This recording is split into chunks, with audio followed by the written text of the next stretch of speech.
بندہ سمجھتا ہے میں سودی کاروبار کر رہا ہوں، لیکن اس کے باوجود بھی میرا کاروبار تو چل رہا ہے۔ میں سودی کاروبار کر رہا ہوں، لوگ تو میری عزت کر رہے ہیں، مسجد کی کمیٹی کا میں صدر بھی ہوں، میں معززین شہر میں شامل بھی ہوں، لوگ مجھے جلسوں میں مہمان خصوصی بھی بلاتے ہیں، میں ایم پی اے بھی منتخب ہو گیا ہوں، مجھے وزارت کا قلمدان بھی سونپ دیا گیا ہے۔ وہ میاں اللہ کی نظر میں ان چیزوں کی اہمیت ہی نہیں ہے۔ یہ چیزیں ہوتی کیا ہیں؟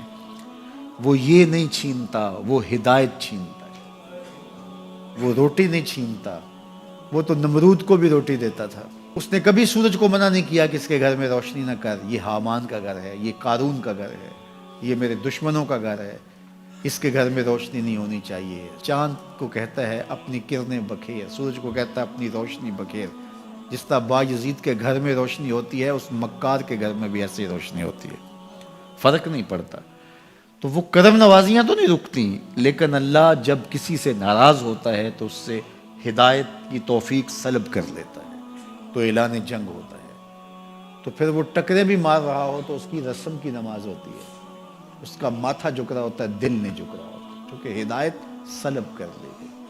جب اندر سے روح ہی نکال لی جائے تو باقی بچتا کیا ہے؟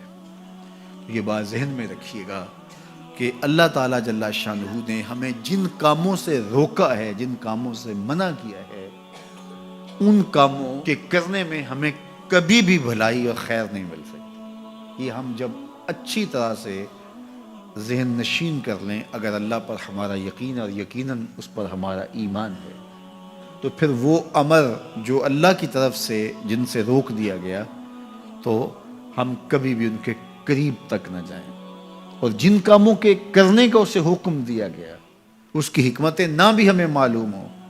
آج جدید سائنس تحقیقات کرتی ہے تو ہمارے سامنے آتا ہے کہ وضو کے کیا فوائد ہیں۔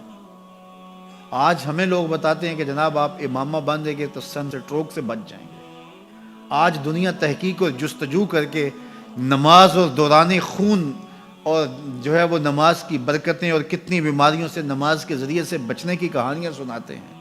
اچھی بات ہے، نماز سے صحت پہ اثر پڑتا ہے، یہ اچھی بات ہے کہ وضو سے بہت ساری بیماریوں سے نجات ملتی ہے، یہ اچھی بات ہے کہ سر پہ امامہ باندھ لے تو سن سٹروک سے بچ جاتے ہیں، یہ اچھی بات ہے کہ آپ روزہ رکھتے ہیں تو کینسر جیسے امراض سے آپ کا بچاؤ ہوتا ہے، یہ اچھی بات ہے کہ فلاں عمل کرتے ہیں تو فلاں ہوتا ہے۔ لیکن صاحب، ہم سن سٹروک سے بچنے کے لیے امامہ نہیں باندھتے، ہم محمد عربی کی ادا کے لیے باندھتے ہیں۔ دوران خون کے لیے نماز نہیں پڑھتے، ہم رب کے حضور سجدہ ریزی کے لیے اس کے حضور اپنی نیاز مندیوں کا سر جھکاتے ہیں۔ تو حکمتیں بھی ہیں، وہ برکتیں ذیل میں آتی ہیں۔ تو یہ بات ذہن میں رکھیے گا کہ حکمتیں معلوم نہ بھی ہوں تو ہم عمل کرتے ہیں۔ یہی تو ہے کہ یومنون بالغیب۔